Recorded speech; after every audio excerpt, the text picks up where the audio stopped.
I am excited to be interviewing today Elisabeth. And Elisabeth, please share your name with us because I don't want to butcher it. Van Holthe tot Echten. It's not an easy one to pronounce. Okay. And is that a Dutch last name? Where is that from? Yes. No, it's okay. Dutch. Yeah. Okay, awesome. So Elisabeth is the Accelerator Manager at F for Female Founders. And Female Founders is a Vienna-based women's entrepreneurship startup incubator that it drives gender diversity across tech and innovation, reaching over 65,000 people across Europe. Elisabeth, did you want to say anything else about Female Founders before we get started? Yeah, maybe just briefly on F, which is our leadership accelerator, in which we have a curated program that helps women develop their leadership skills. Great. Yeah. And that's how we came to know each other, because I've been doing some workshops for you guys around confident and persuasive speaking. And it's been such a pleasure working with the women in your groups. Really fun. Yeah. Yeah, that's great to hear. And likewise, definitely. Nice. So today we're going to talk a little bit about women in leadership roles, confident and persuasive speaking, and talk a little bit about how women can actually land themselves in leadership roles, maybe a little bit more smoothly or easier, or what they can focus on to do that. So yeah, without any further ado, I want to start with a statistic. And that statistic is there was a World Economic Forum report that was produced in 2021 that said essentially that there still isn't parity in leadership roles in gender equality, which is not a big surprise. And right now the number stands at 31% females to males in leadership roles. So obviously having parity is going to be better for everyone, arguably for the planet and for social justice and all kinds of things. So that's what we're talking about today. How can more women get in these roles? What's getting in their way? What are we noticing as professionals in this sphere? So yeah, what are your thoughts, Elisabeth, on how we can get more women into leadership roles? Mm-hmm. Yeah, so first of all, just to reiterate and really emphasize as well that it's so important to get to gender parity. In an ideal world, a company like Female Founders would not be existing, right? Because we wouldn't be necessary. But unfortunately, we aren't there yet. And I think when it comes to getting more women into leadership roles, obviously there are a lot of different factors and aspects that are at play. But to keep it to the topic that we're discussing today, confidence and persuasion, I do think that this is a big part of it. Maybe starting with confidence, not directly, but I think confidence can influence a lot of different aspects that are important when, well, anyone really wants to get into a leadership role. You know, when we feel confident, we're more likely to take on challenges, to advocate for ourselves, just to name a few. And what we see, I mean, the research shows it, but we also see it with the participants in our programs. Women do tend to struggle with this. And then on the persuasion side, so to say, of course, as a leader, you need to get others on board with your ideas. And again, this is something that women tend to struggle more with. On the one hand, I guess also related to the self-confidence, but then also I don't want to put all the responsibility on women. I think it's also important to acknowledge that still women are often unseen, unheard. But then, yeah, I do believe developing these skills can really help with that as well. Yeah. And when you said that women tend to struggle with confidence, how do you see that coming up? What do you notice?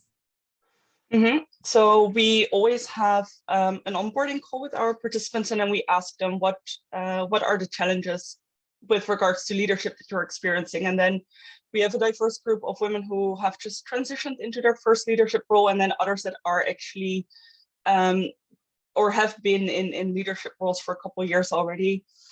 definitely what keeps coming up is that they tend to have the idea that they don't have all the required skills yet. And almost sometimes it feels like they are not allowed to learn while doing the job, like while they are in their role. I think like a very cliche example almost at this point is the research or the studies that have been done on people applying for jobs, where women will apply when they hit like 100% of the criteria, and men feel confident enough when it's about like 50%. Yeah, I love using that statistic because it's you're right, it is almost cliche at this point, but it's so true. That's why it's cliche. It is. Yeah. So then when women come to us, they're like, yeah, I've been put into this leadership role now, but I don't think I am a leader, or I don't possess the skills yet that a leader needs. Yeah. Yeah. And with persuasion, how do you see that as a struggle? Like, what do you see come up with that? So first of all, I think persuasion is one of the most important leadership skills that you need to have as a leader.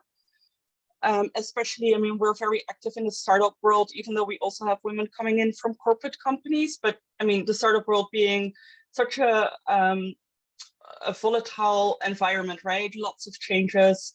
And you constantly need to, as a leader, get your team on board, guide them through that, without being able to clearly, confidently express your ideas and get that buy-in.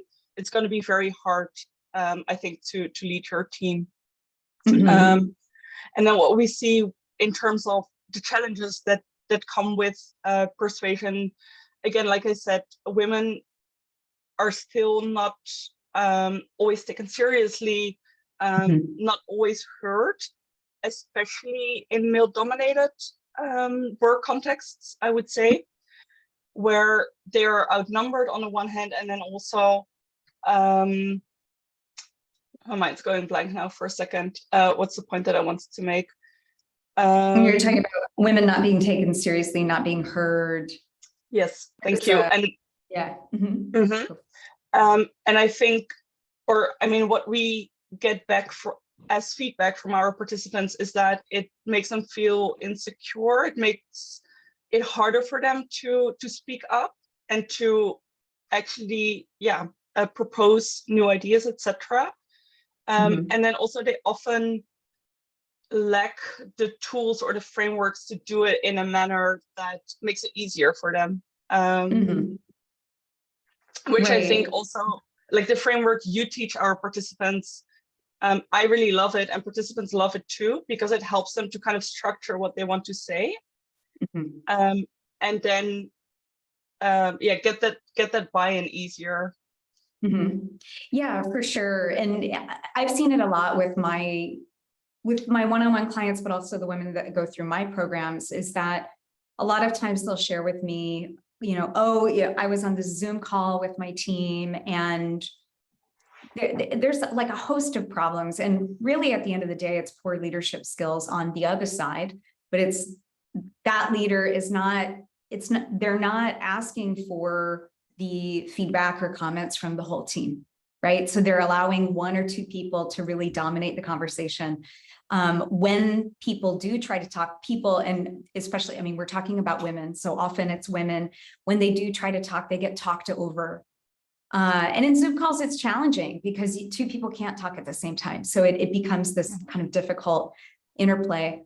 And you're right, when someone's not asking for your feedback or opinions, and you feel like you can't insert because you can't get into the conversation, this is really something that comes up a lot with the women I work with, then, time after time again, you kind of start to feel beaten down, like, well, I guess my opinion doesn't matter, or, they won't listen anyway. And sure, that is an emotional response to a stimulus, to a situation, but at the same time, it's real. You feel what you feel. So having a structure like what you're talking about to pitch your ideas, or even just be able to get into a conversation with the phrase that you've learned is so helpful, because if not, you are left to kind of figure it out on your own. And that feels really intimidating, because you're already generally operating from a place of like, nobody's listening to me. It's so hard. So yeah. Have you noticed that too with the women you work with? Do they have these struggles as well, that, for example, they can't find a way to get into the conversation? That's probably the single biggest thing I hear. No, definitely. We've heard that as well. And I think this also has to do with, on the one hand, I mean, as women, we're being taught, and it's also expected from us to be polite, to, you know, if we do jump into the conversation or we start talking over someone else, it's rather perceived as being too bossy, too aggressive. Exactly. So it's, even if you do have that confidence, it's then also often like perceived in a different way and not as appreciated, I think, as it might be when your male counterpart does it. So we definitely do get this back from women. What's really interesting as well, I think, is that our program is very much focused on the European context, but we're actually starting a program next year, early next year, which is called Lead Up Africa, and it's the same leadership program. Yeah, it's amazing. really nice. It's basically the same program, but then focused on the African context, and we're in the middle of the selection process right now. And what we hear there a lot is, I would say the number one challenge is, how can I be a supportive leader, someone who helps their team grow without being always perceived as the one who's nurturing and caring for everyone, and like how, and kind of when I ask them to do something, that they actually do it, instead of thinking, oh yeah, but you know, she's a nice person, and I can get away with not doing what's being asked of me, which is really interesting, I think, because I think in the end, this is something women all over the world struggle with, but it's maybe even more pronounced in that other context. That's so interesting. That's something that actually I teach. I've taught it in one of the workshops that we've done together, and I also teach it in my group programs. And it boils down to being able to give commands in a way that doesn't allow people to get out of it, so to speak. So I'll give you an example. A lot of women, when they're in leadership roles, I've seen them do something like this. They'll say, oh, you know, would you mind doing XYZ? You know, and then the other person, because it's a question, and it's a conditional question of would you, right? They could basically say like, well, I'm busy, you know, or I don't want to, or whatever. But you see that so often. Or you see women struggling, especially to just say the thing. Instead, they'll put all this padding around their words. So, for example, it might be something like, I wonder if you might, right? Instead of like, hey, so let's redo the report, have it to me by tomorrow, okay? Right? And that's really clear. Redo the report, give it back to me by tomorrow. And instead it's like, oh, you know, would you mind, or da, da, da, da, da. And that, I think, is the difference between what you're talking about when it's translated into communication styles, between being nurturing and being a supportive leader that helps people grow. Because I think what we do as women is we can often confuse the two things. And we think, oh, you know, I really want this person to grow and to do well in their job. So I'm gonna help them do that. But we put too much padding in the crib, so to speak. We put too many pillows around the person. And then it's kind of, I think it's confusing for the person hearing that, because they're like, oh, well, I didn't realize that that was a command. I didn't realize I didn't have a choice here. Like, you just want me to do that. Can you speak to that a little bit as well? Yeah, no, absolutely. I think you make a very good point there, especially that it is confusing to both parties, right? Because on the one hand, you as a leader or the team lead feels like, hey, but I told you to do that, whereas the other person was hearing maybe something more that was an option instead of a Yes. command. So definitely this does happen. What I think is also interesting, and I mean, for sure you recognize this because it comes up in our sessions with you as well, is you explain the framework and then they're like, so do I really need to order them to do something? Yeah. Can I not put it as a question? And again, I think it comes in a way back to also cultural norms where for a long time, and maybe still in a way, we as women just weren't allowed to make commands or to tell people what to do, even though in the end both parties win by it, I would say. For sure. And Yeah. one of the tactical things that I like to teach when it comes to giving commands, because you're right, every single woman that I've worked with, they react really strongly to that. Like, oh, I don't want to give a command. What I teach is that, you know, it's not necessarily you commanding this person. Like you're not the king or the queen. You represent the organization. So instead of the I, it becomes we or let's or our, right? So we're using these inclusive pronouns, subject and object pronouns, to talk about what needs to get done for the organization. So for example, let's redo this report by tomorrow and review it on Friday. Okay. And of course, if I'm saying let's, and it's obvious that I'm not going to do it because that's your job, then that's clear. Or you can use phrasing like, we need to get this redone, or we need to redo this. Can you get this on my desk by tomorrow? Okay. And that's asking a question with the context of like, do you have time by tomorrow? Is that possible? Instead of, do you want to? It's a little different, right? So I always use the pronouns of we, our, let's, to make it it's not about us. It's about the organization. What are the goals and what are we trying to achieve here? So that's helpful, I think. Yeah. When you phrase it like this, so rather in the we form or let's, like as when you propose women, like the women you coach or the women you work with, when you propose it in that way, do you feel like they are more open to that? Then the reason I'm wondering is because you have all this research around negotiations as well, where they say that women start to outperform men when they're negotiating on someone else's behalf.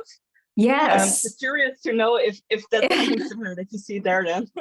So true. Yeah, I haven't done much work around negotiations, but what I have noticed is that when women when their perspective shifts and they realize, oh, it's not actually about me, it's about the organization, or it's about the customers that we're helping, or it's about the other people in the organization who need this from us, then they become these badasses, you know, and they're like, okay, you're going to, do this and do that because they need it, because they need our help. And that's really when everything switches. And there's research that's been done, and I won't be able to share the source right now, but it's been proven that when someone says the word I a lot, it actually lowers their perceived status. So if I said something like, oh, I need you to get this report done, or I don't think that this is good enough for us, whatever. It's been shown to lower your status. And instead using, like I said, these collective pronouns of we or our or us, it increases because it's inherently demonstrating leadership, because it shows that you're thinking about the organization, the group, instead of just you. For example, I give the example of a ship captain. Like a ship's captain would never say, like, I think we should go 12 degrees northwest. I mean, that's silly, right? It's like, it's not about you. It's about the whole team as a group. So we are going 10 degrees northwest. That's the difference here. And yes, women, once they get that shift in perspective, then they're unstoppable. Really, it's really interesting. And I think really that is the big message for women when it comes to speaking confidently and persuasively, is that it's not about you. It is about the goals of the organization or the group that you're leading. Yeah. So what do you think? I get this question a lot, and I'm going to put it to you. And of course, I've got some ideas as well. But what do you think are the first steps to feeling and appearing more confident? Because a lot of times we don't feel confident per se. Maybe it's in an interview or when you're giving a presentation in a meeting or leading a meeting. You don't necessarily feel confident. So what are your tips for how to access that confidence better? Sure, yeah. I think, there's a lot of things that come to mind. One thing that comes to mind first is the influence our body language actually has on how we feel.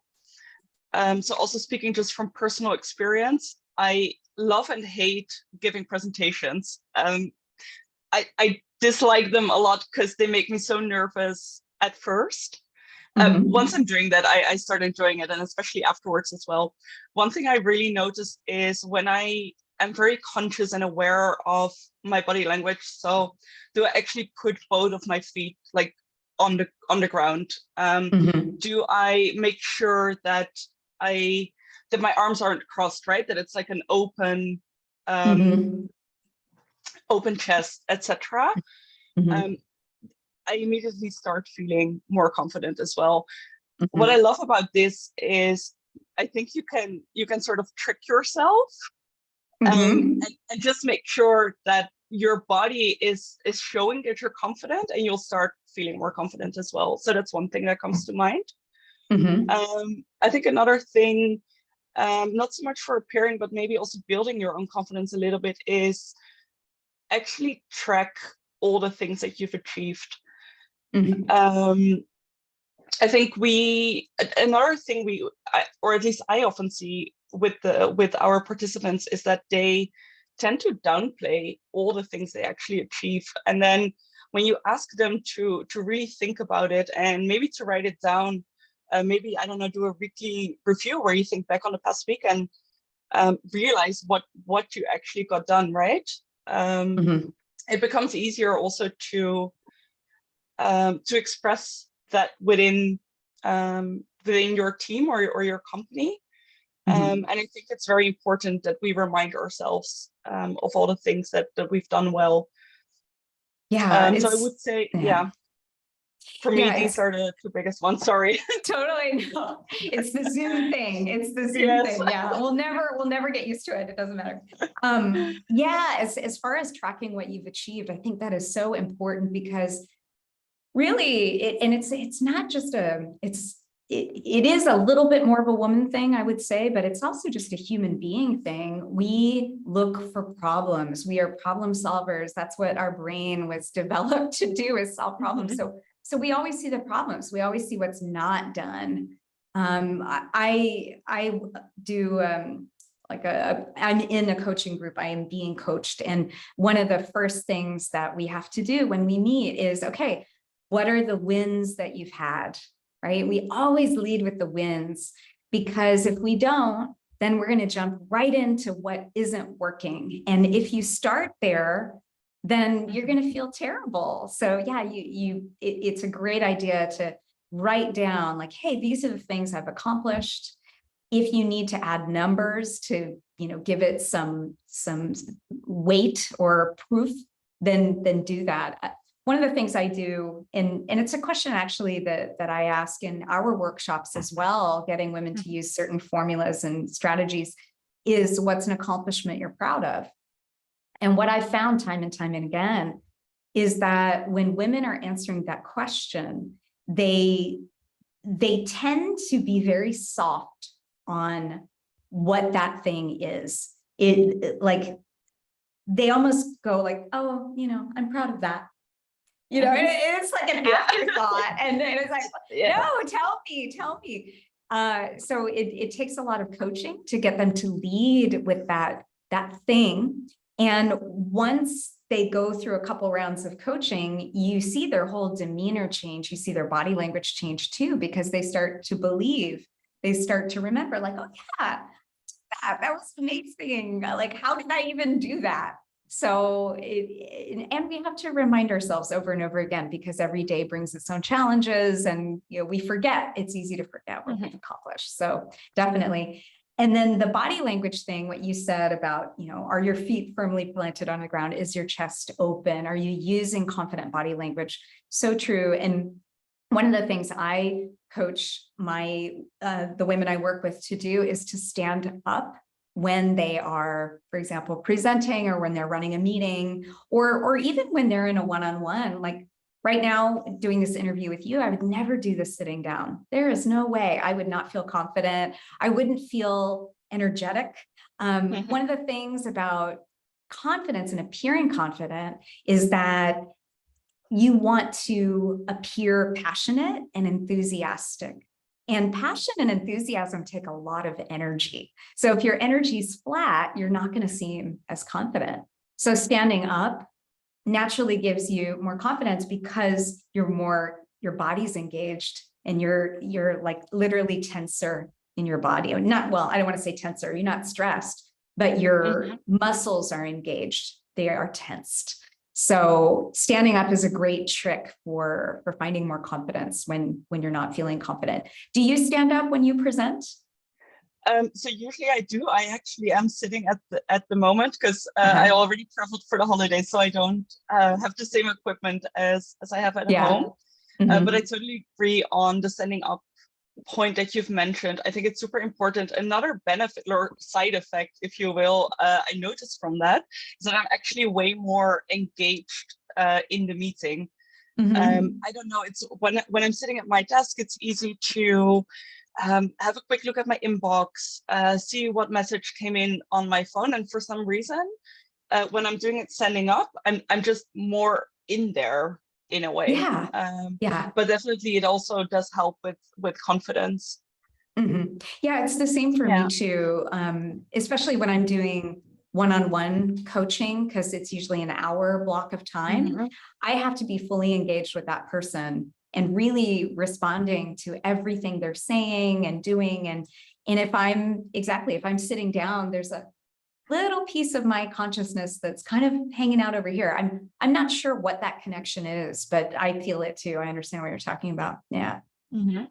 So when it comes to confidence, I'm asked all the time, because I work both with men and women, but of course I do exclusive programs with women, and I'm always asked, oh, well, what's the difference? Like what differences have you noticed in communication styles between men and women?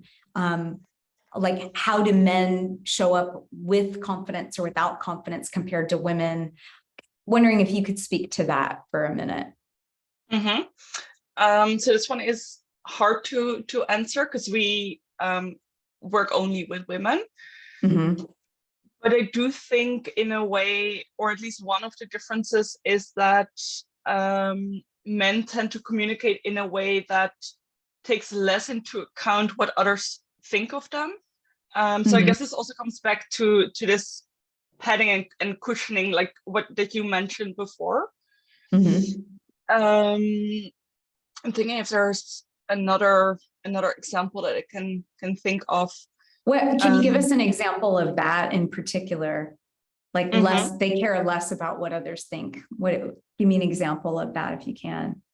Yeah, sure. So maybe starting with women, and again, what we get back from our participants is that they often tell us that, I don't know, they were in a meeting, for example, they want to suggest a new idea, and no one really responded to it. Whereas then, I don't know, like 10 minutes later, suggests like almost an identical idea. Maybe it's a little bit different, and everyone's like, "Oh yeah, great idea." Totally, yeah. I've heard where- that where- so many times, yeah. I know, unfortunately, yes. And I think it would actually be fair to say then, like, hey, listen, I told you this 10 minutes ago. Why didn't you respond to me? Well, and But I think happens. yeah, and I think the key there, I think absolutely in that situation, you need to step in and say like, hey, I said that 10 minutes ago. And I think the way that you're going to get the reaction that you want, which is the reaction that you want is everyone to say, oh, yeah, you did say that. The way to get that reaction is to call it out, but not call it out in a defensive way. So two examples here. One defensive style would be, hey, that was my idea. I said that 10 minutes ago. Okay. Style number two, not defensive. Hey, did anyone else notice that I said that 10 minutes ago?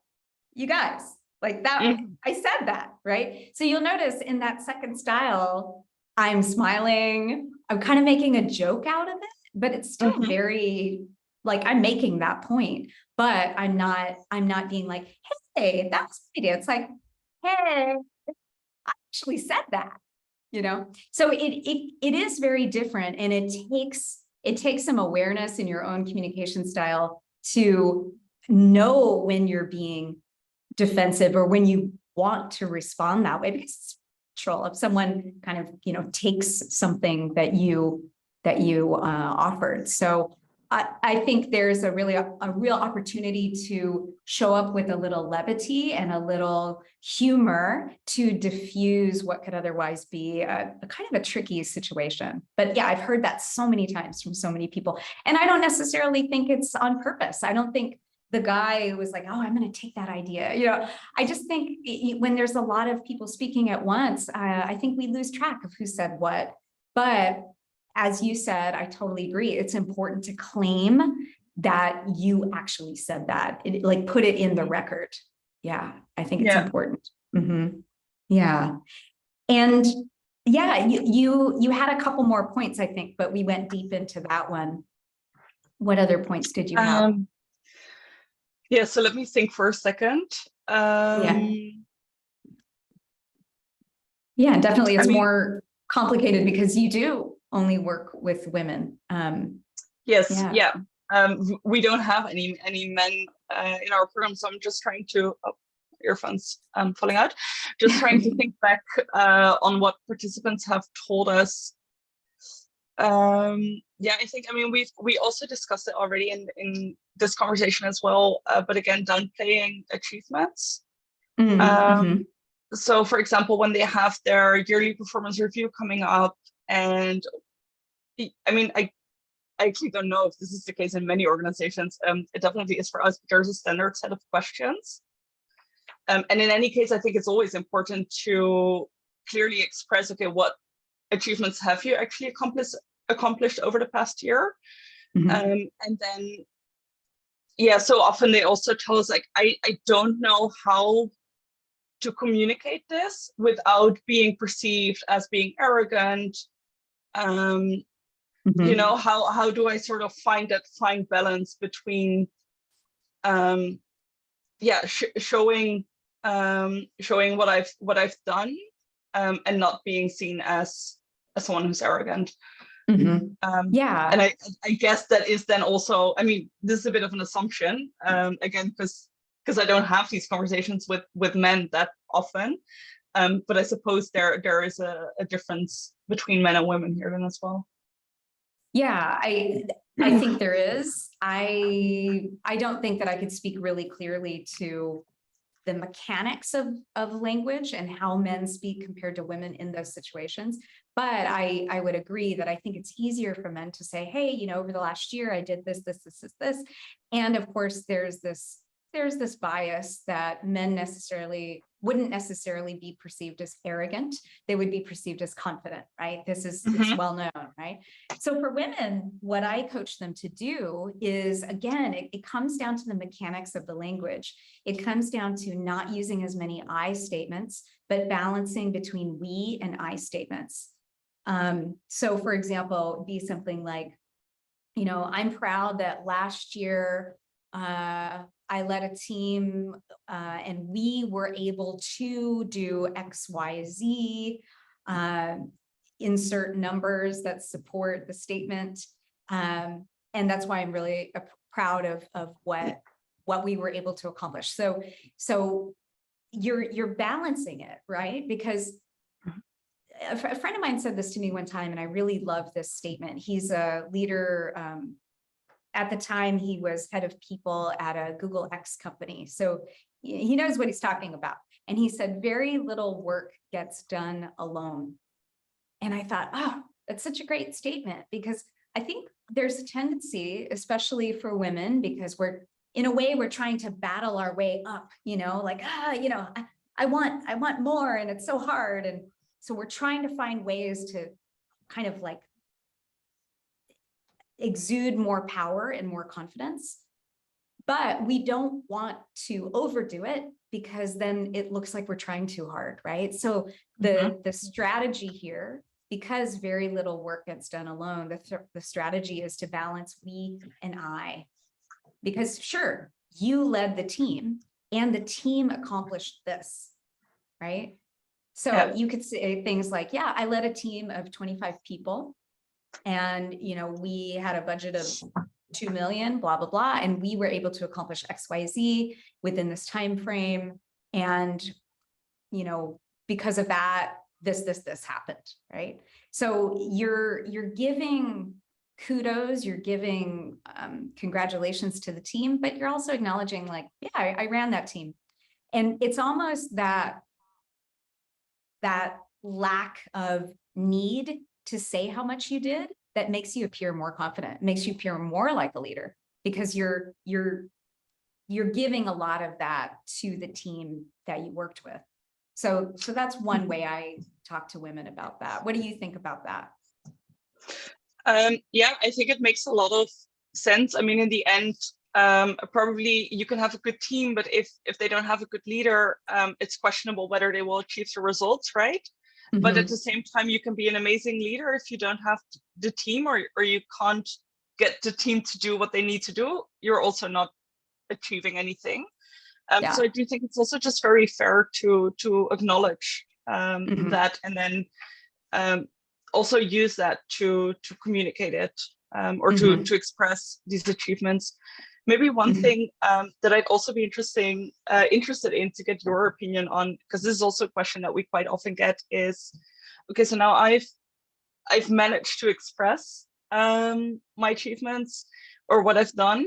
How do I then go from that to maybe asking for something that I want? So whether that be a pay raise or promotion, or, would you have any tips for that? Yeah, there's actually a script that I use for this. It's called the leader script, and I didn't create this.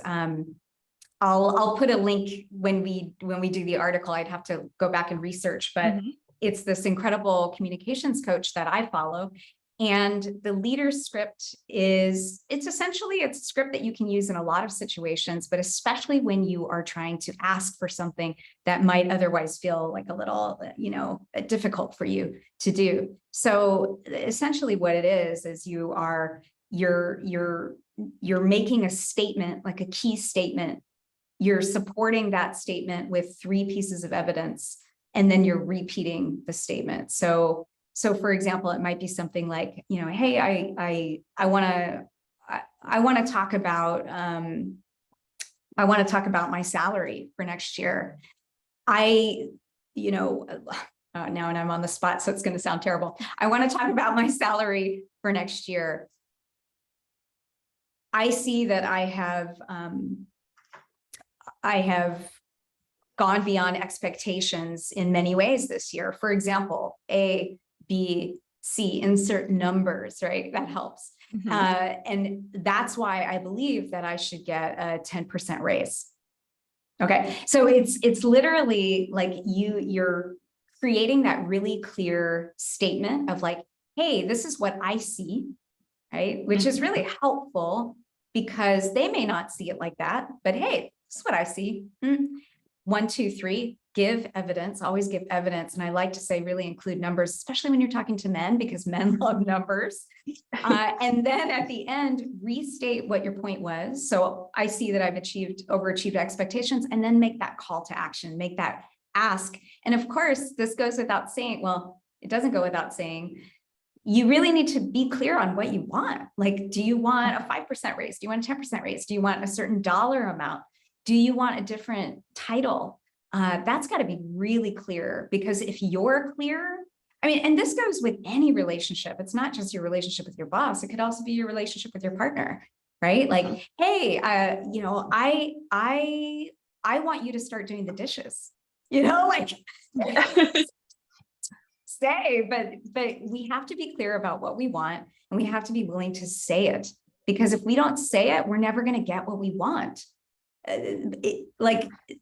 You're going to have a 50% chance of getting what you want if you say it. But if you don't say it, you're going to have a 0% chance of getting what you want. So that's really the key. And often knowing what you want is the hardest thing, right? So that's, yeah. Did I answer your question? I got a little carried away in my mind with that. No, definitely. And I love actually what you're suggesting. Again, also the emphasis on the numbers. Because I think it helps to, when you bring in, I mean, it's hard to argue with facts, right? So it's something objective that you bring in, and in a way that also makes it less personal. And it's really like, I mean, look, these are the results. And another result from, or like what I want as a result from these results is XYZ. Yeah, I think that's really great. Yeah. And what's great about preparing yourself with those numbers is that oftentimes preparing yourself will actually, you'll convince yourself like, oh, look at these numbers. Like, this is amazing. Of course, it's a no brainer. Right. And so it takes away a lot of the emotion, because you just see like, it's so true. It's just truth. So that's a really helpful way of getting out of your own head, so to speak, or getting like taking the emotional component out of it, which I think for a lot of women that's the biggest struggle we have sometimes, is like dealing with ourselves in all these situations. Yeah, definitely. Well, I've got one more question for you. So at the beginning, you said it's really important for us to achieve parity, gender parity in leadership roles. And I'm curious why you think that. I mean, most obvious reason, in my opinion at least, is that it's fair, right? Because and sometimes I get a little bit tired of it, of always hearing, but there aren't enough women. We try, but we can't find them, etc. Which I think is just really becoming an invalid argument. Also because research, and again, I would have to check which report it is exactly, but research also shows that even in the sectors where women tend to be overrepresented, be it healthcare, fashion industry, etc., even there, it's still men that take up the majority of the leadership roles. So I think that's the first point, because it's fair to not exclude half the population, or denying them access to these roles. And then secondly, there's just overwhelming evidence for the business case. So companies that have, and I mean, that even goes beyond just gender diversity, but diversity more generally, is that the more diverse companies are on all levels, the more profits they make, the better decisions they make, the more, I believe also the more innovative they are as well too. Exactly. Yeah. Which also makes a lot of sense. I mean, when you think of something such as, I don't know, like product design, it's kind of crazy or also technology, I guess as a whole, but it's kind of crazy to think that it's a minor or a small group of people that decide for all the other people that are going to use it. So true. Yeah. Right. Yeah. So also for that, it just makes sense, really. I think it's very simple, but that's what it comes down to. Yeah. And I'll add to this by saying I agree with all of your points. And I also want to say that, I've worked at not at a lot of companies. I've worked at some companies, and I've worked with a lot of women, and I've worked with a lot of men. And I just have to say that I feel like women are really natural leaders because they're inclusive, because they're supportive. They have such an ingrained skill set that makes sense for the job of leadership. So that's why I get really excited, because I just see like, wow, you're naturally so good at this. If only you could believe that and see it in yourself, then these conversations I hear so much about, oh, I didn't feel heard in that meeting, or I didn't feel seen, or I don't feel valued in my job. I really want those conversations to go down, because nobody wants that. Who wants a job where they don't feel seen, heard, or valued? So yeah, not saying that women are not the panacea, but I do see women having such incredible natural leadership skills that I want to see more women in leadership roles. Yeah, I couldn't agree more with that. Maybe just to add one thing to that is that I also hope that more and more these different kinds of leadership styles, right, or different types of leaders are becoming more recognized and valued too. Yeah, definitely. All right, Elisabeth, well, I know you have to go. You have a meeting. So thank you so much. This was a real pleasure, and I can't wait to see what content we draw out of it and how this helps the women in your programs. And I look forward to working with you again next year. Yes, thanks a lot, Rebecca. It was really my pleasure. I love chatting with you about this topic. Yeah, same. All right. Take care, Elisabeth. Bye. Thanks, you too. Bye-bye. Bye.